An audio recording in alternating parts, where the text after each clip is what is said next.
నమస్కారం. ఆగస్టు 25 నుంచి సెప్టెంబర్ 18 వరకు కన్యా రాశిలోకి శుక్రుడు మరియు కేతువు ఈ రెండు గ్రహాలు కలవబోతున్నాయి కాబట్టి మరి ద్వాదశ రాశుల్లోని 12 రాశుల వారికి ఏ విధంగా ఉండబోతుంది, మరి వారికి శుభ అశుభ ఫలితాల గురించి తెలియచేయడానికి ఈ రోజు మనతో పాటు ఉన్నారు ప్రముఖ జ్యోతిష మరియు వాస్తు పండితులు బ్రహ్మశ్రీ డాక్టర్ నాయకంటి మల్లికార్జున శర్మ గారు. మరి గురువు గారితో మాట్లాడి ఏ రాశుల వారికి ఏ విధంగా ఉండబోతుందో అడిగి తెలుసుకుందాం. నమస్కారం గురువుగారు. నమస్కారం. గురువుగారు, ఆగస్టు 25వ తారీఖు నుంచి సెప్టెంబర్ 18వ తారీఖు వరకు కన్యా రాశిలోకి వచ్చేసి శుక్రుడు మరియు కేతువు ఈ రెండు గ్రహాలు కన్యా రాశిలోకి కలవబోతున్నాయి కాబట్టి మరి ఈ 25 రోజులు వచ్చేసి కర్కాటక రాశి వారికి ఎలా ఉండబోతుంది, మరి వీరికి ఎటువంటి ఫలితాలు రాబోతున్నాయి అంటారు గురువుగారు? తప్పకుండా అమ్మ. ఓం శ్రీ గురుభ్యో నమః. శుక్రకేతువుల యొక్క కలయిక అంటే కర్కాటక రాశి వాళ్ళకి తృతీయ స్థానంలో శుక్రుడు కేతు యొక్క కలయిక బుధక్షేత్రంలో ఉండటం అంటే రెండు ప్లానెట్స్ అనేవి కంజంక్షన్ కావటం వల్ల ఎలాంటి ఫలితం అనేది వస్తుంటుంది. కుజవత్ కేతువు అంటారు. శుక్రుడు సుఖాన్ని, భోగాన్ని, సౌఖ్యాన్ని, ధనాన్ని, ఒక రకంగా సంతానాన్ని ఇచ్చేవాడు కూడా శుక్రుడే. అంటే గురువు యొక్క ప్రాధాన్యత ఎక్కువ ఉంటుంది, శుక్రుడి యొక్క ప్రాధాన్యత కొంత తక్కువ ఉంటుంది సంతానపరంగా. కేతు జ్ఞానాన్ని, భూ సంబంధమైన విషయాలు, కెమికలు, గృహ నిర్మాణము, దాంతోపాటు మెడికల్ సంబంధించిన విషయాల్లో కానీ, కోర్టు సమస్యలు కానీ, ఇలాంటివన్నీ కూడా పోరాటము, యుద్ధము, గొడవలు, శరీరం మీద గాయాలు, ప్రయాణాలు, ఇలాంటివన్నీ కూడా తెలిపేవాడు కేతు. ఈ శుక్రకేతుల యొక్క కలయిక బుధక్షేత్రంలో ఉండటం వల్ల కర్కాటక రాశి వాళ్ళకి ఏ విధంగా ఉండబోతుంది? శుక్రుడు 1, 2, 4, 5, 8, 9, 11 స్థానాల్లో సుఫలితాన్ని ఇస్తాడని గోచారం చెప్తుంది. కేతు 3, 6, 11 స్థానాల్లో సుఫలితాన్ని ఇస్తుందని గోచారం తిప్పుతుంది. కర్కాటకం, సింహం, కన్య అంటే 3వ స్థానంలో శుక్రుడి యొక్క ఫలితం, 3వ స్థానంలో కేతుడి యొక్క ఫలితం. ఆ రెండు కూడా గ్రహాలనేవి కూడా కంజంక్షన్ అయినాయి.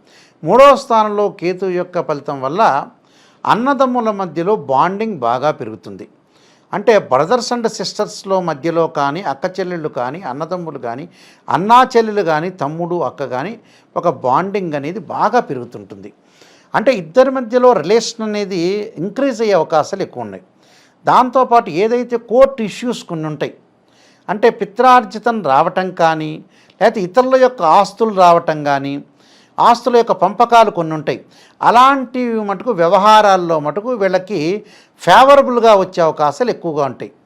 అంటే కోర్టు వీళ్ళకి ఫేవరబుల్గా వీళ్ళకి చెందాలి అంటే, వీళ్ళకి ఏదైతే ఈజ్ బిలాంగ్ అంటే వీళ్ళకి చెందాలి అంటే వీళ్ళకి చెందేటట్టు ఉండాలి, ఆస్తులు అనేవి, అసెట్స్ అనేది వీళ్ళకి చెందాలి అని ఒక రూల్ పాస్ చేసే అవకాశం ఉంటుంది. అంటే ఒక జడ్జిమెంట్ వస్తుంది. అంటే ఇక్కడ ఏదైతే వీళ్ళకి చెందాలి అనే పాయింట్ అని చెప్తారు.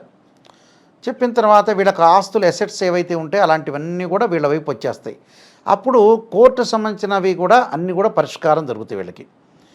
దాంతోపాటు తీర్థయాత్రలు, పుణ్యక్షేత్రాలు, భూ సంబంధమైన వ్యవహారాలు, గృహ నిర్మాణం చేపట్టే అవకాశాలు, ల్యాండ్స్ కొనుగోలు చేయటం, మెడికల్ ల్యాబొరేటరీస్ పెట్టడం, అలానే ప్రమాదాల నుంచి తప్పించుకుంటారు.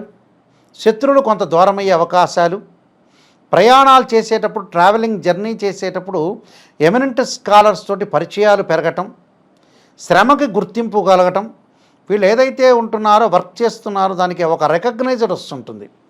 అంటే రికగ్నైజ్డ్ కావాలిగా, అంటే ఏదైనా ఒక మనిషి యాక్టివ్నెస్ కావాలంటే బట్ మనకు ఒక రికగ్నైజ్డ్ ఉండాలి. అంటే ఆ వ్యక్తి అక్కడ చెందుతాడు. అంటే ఇక్కడ ఏదైతే మనం కొన్ని పనులు చేస్తున్నామో ఆ పనులకి గుర్తింపు ఉంటేనే మనం యాక్టివ్నెస్గా పనిచేయగలుగుతాం. ఉద్యోగంలో ప్రమోషన్లు, స్థానచలనం, వ్యాపార విస్తరణ, అంటే ఒక బిజినెస్ అనేది ఎక్స్పాండ్ చేస్తారు వీళ్ళు. ఆ ఎక్స్పాండ్ చేయటం కూడా చాలా మంచిదే. నూతన ఆలోచనలు, న్యూ బిజినెస్కి శ్రీకారం చుట్టే అవకాశాలు ఎక్కువ ఉంటాయి.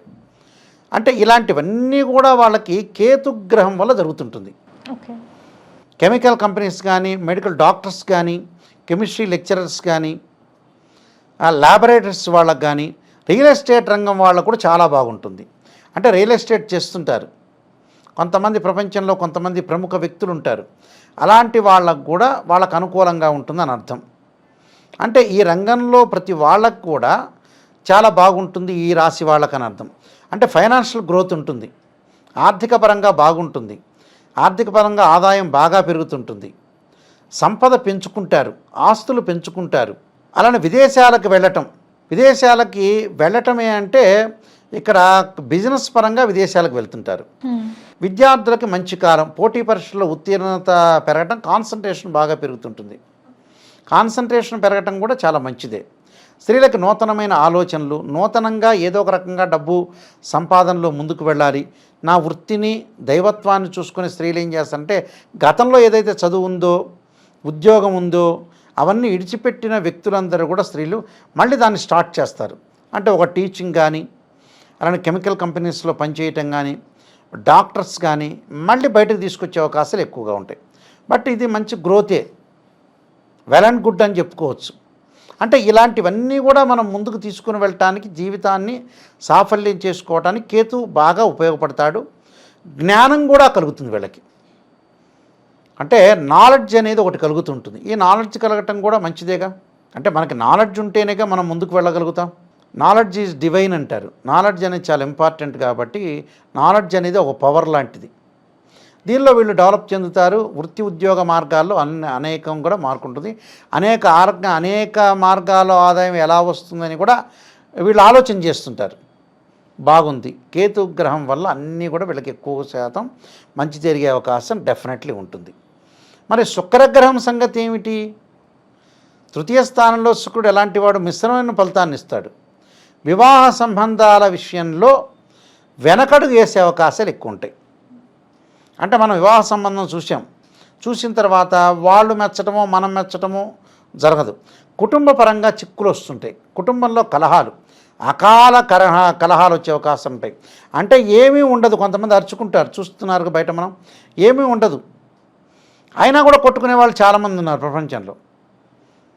అలాంటివి జరుగుతుంటాయి. అలాంటి విషయాల్లో కూడా అరుచుకోకుండా భార్యాభర్తలు బయట విషయాలన్నీ కూడా తీసుకొచ్చి ఇంట్లో గొడవలు జరిగే సందర్భం అనేది ఉండకూడదు. ముఖ్యంగా వివాహ ప్రయత్నాలు అనేవి కూడా కొంత 2-3 సంబంధాలు తప్పిపోయి 4వ సంబంధమో ఏదో కలుస్తుంటుంది వీళ్ళకి. బంగారు ఆభరణాలు కొనాలనుకుంటారు, కొనలేకపోతారు. వాహనాలు కొనుగోలు చేయటం అనేది పోస్ట్ పోన్ జరిగే అవకాశాలు ఎక్కువ ఉంటాయి. లగ్జరీగా కొన్ని అనుభవించలేకపోతారు. లగ్జరీగా అంటే ఉన్న ప్రయత్నంలో ఆదాయం బాగా పెరుగుతుంది కానీ కొంత సంతోషంగా ఉంటారు కానీ అతిగా లగ్జరీ అనుభవించలేకపోతారు. సరే, అది లేకపోయారులే, ఉన్నది ఉన్నట్టుంటే చాలు, ప్రశాంతమైన వాతావరణం, ప్రశాంతంగా అయితే ఉంటారు కదా. అప్పుడు టోటల్గా కర్కాటక రాశి వాళ్ళకి అనుకూలంగా ఉంటుంది. భూ సంబంధమైన వ్యవహారాల్లో మటుకు అనుకూలంగా ఉండే అవకాశాలు ఎక్కువ ఉంటాయి. బ్యాంకు రుణ బాధలు తగ్గిపోయే అవకాశాలు ఎక్కువగా ఉంటాయి. ఆరోగ్యపరంగా వాళ్ళకు అనుకూలమైన ఫలితం వచ్చే అవకాశం ఉంటాయి. గతం కంటే కూడా మెరుగైన ఆరోగ్యం ఏర్పడే అవకాశాలు ఎక్కువగా ఉంటాయమ్మా. ఓకే గురుగారు, మరి కర్కాటక రాశి వారికి వచ్చేసి వీరికి ఇంకా అద్భుతమైన ఫలితాలు ఆదాయం పరంగా కానీ లేదంటే అనుకున్న పనులు సమయానికి అవ్వాలి అనుకుంటే మరి వీరు ఎటువంటి పరిహారం చేసుకుంటే వీరికి ఇంకా అద్భుతంగా ఉంటుంది అంటారు? వీళ్ళు శుక్రగ్రహం యొక్క అనుగ్రహం సంపాదించుకోవటం చాలా మంచిది. ఓకే. శుక్రవారం రోజున శుక్ర హోరలో కానీ ప్రదోషకాల సమయం ఉంటుంది, సాయంకాలం. అంటే సూర్యాస్తమయానికంటే కూడా 48 నిమిషాల కాలం. ఆ కాలం చుక్కలు వచ్చే సమయం వరకు కూడా అమ్మవారి యొక్క ఆరాధన చేయాలి. ఎలాగా ఆరాధన చేయాలి అంటే మహాదేవే చవిజ్ఞి విష్ణుపత్ని ధీమే తన్నో లక్ష్మీ ప్రచోదయాత్ అనే మంత్రాన్ని చక్కగా చదువుకోవాలి. అమ్మవారి యొక్క ఆరాధన, లక్ష్మీదేవి యొక్క ఆరాధన చేయాలి. లక్ష్మీదేవి రూపు ఉంటుంది. ఆ రూపుకి లక్ష్మీ అష్టోత్తరం కానీ నేను చెప్పిన లక్ష్మీదేవి మంత్రం కానీ చేయటం చాలా మంచిది. ఆ లక్ష్మీదేవి యొక్క జపం కూడా చేయటం మంచిది. ఆ జపం కూడా 21 సార్లు కానీ 27 సార్లు కానీ 54 సార్లు కానీ 108 సార్లు కానీ చేయాలి. చేయటం కూడా చాలా మంచిది. అంటే భగవంతుడి యొక్క ఆరాధనలో మనం ఉన్నతమైన అభిప్రాయాలతో ఉండి ఆరాధన చేయాలి.